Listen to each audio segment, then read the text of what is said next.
Navy's Type 45 or Daring-class air defence destroyers, she is a powerful asset to the multinational fleet guarding the shipping lanes against Houthi rebels. A combination of the powerful Aster-15 and Aster-30 missiles, with ranges of 19 miles and 75 miles respectively, and the Samson long-range radar, which can track a target as small as a cricket ball, Diamond and her sister ships are designed for anti-aircraft and anti-missile warfare, and are largely built around the Sea Viper missile system.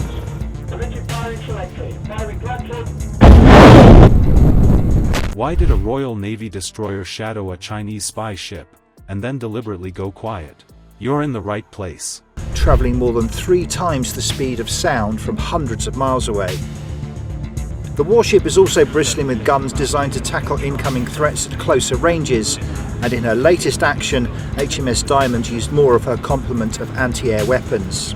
With a range of 17 miles, it can fire 25 shells a minute against surface, aircraft and shore targets. For a closer look, here is one of HMS Diamond's crew explaining its use in 2021.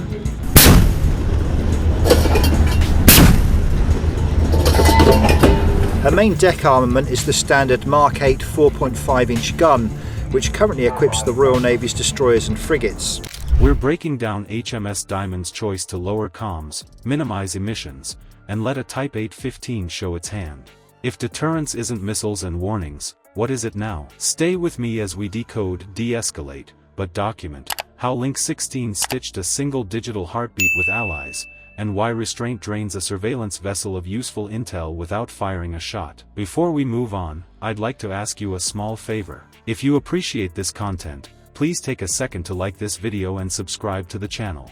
Over 98% of you watch the videos without subscribing. It costs you nothing, but it makes a huge difference to us. So, did you click the subscribe button? Great, thank you so much. Now, back to the video. There's no doubt they were watching us, it was safe and it was professional and at appropriate ranges. The commander revealed his carrier and escorting ships did track Chinese submarines though. And then we can move the carrier around it. It's literally sidestepping it so that we can continue on our way safely. Sky News was given rare access to the ship as it sailed off the coast of Oman. On a couple of occasions we were confident we knew where their submarines were, and so we literally almost hold the submarine where it is using our frigates and our helicopters. If your enemy wants your signal, why give them a clean shot?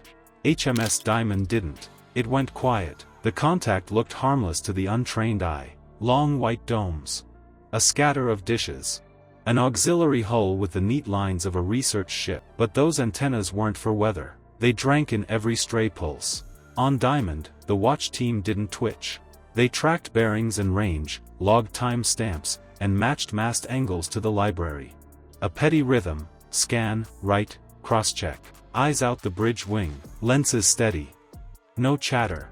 The urge, though, lives in every operator's bones. Click the big radar to full power. These British and American F-35 fast jets have conducted almost 2,000 sorties from this deck. Has the Queen Elizabeth's first operational tour had any impact on the UK's friends or foes? The visiting Defence Secretary certainly thinks so, and is focused on the future impact too. As the Carrier Strike Group travelled more than 40,000 nautical miles from the UK to the Far East, and now on its way back, but beyond these impressive statistics. Hail the target on open VHF.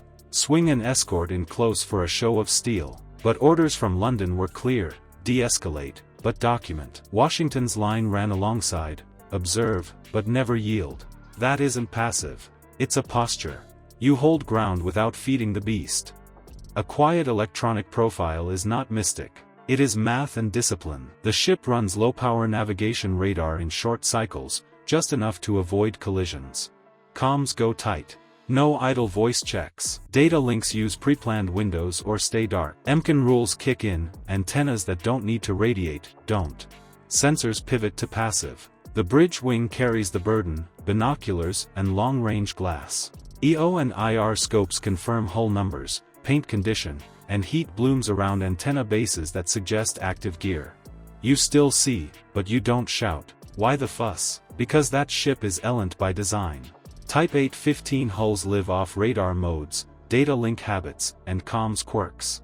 Every ping writes a line in their book. Change a mode, they record it. Miss a call sign, they note it.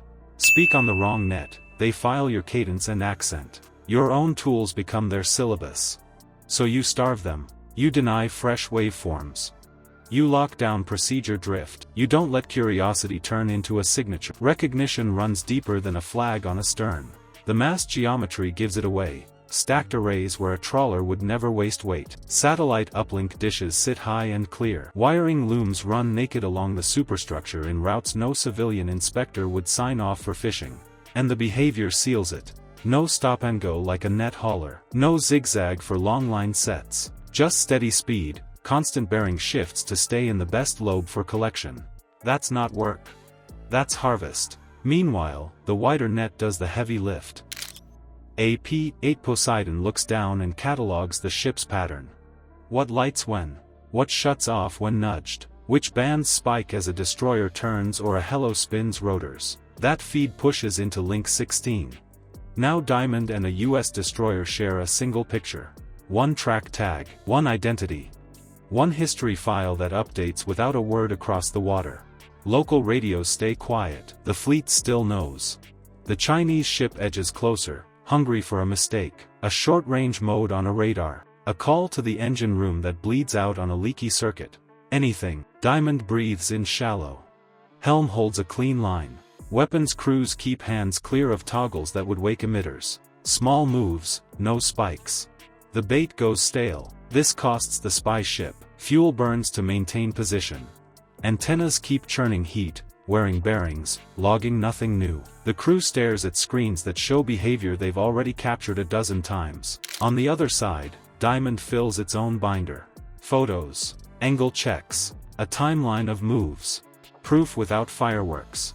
That's deterrence by precision, not volume. You deny collection. You force tempo without reaction. You document with care. And you do it without giving away fresh secrets. It's quiet strength, and it lands. Meanwhile, Allied presence scales without raising the noise floor. Ships take station in a calm formation that signals control. Planned radar sweeps line up in time, brief and measured, then go dark again. Link 16 keeps the heartbeat steady, so voice nets can stay cold. The message rides on posture, not on power settings. We see you. We note you. We won't play your script. In the gray zone, the loudest move is silence. Presence, documentation, and shared data outlast one day of posturing. You hold ground without feeding their library. You turn restraint into a signal they can't twist. What would you do? Key your radar to paint them clean, or hold EMCON and make them waste the day? Comment your choice below, and subscribe if you want more hard-nosed naval analysis. If you want to understand the tactical mindset that wins these battles, subscribe now. Deterrence now rides on discipline. 3 things: precision, patience, proof. You carry those forward, and the next encounter bends on your terms, not theirs.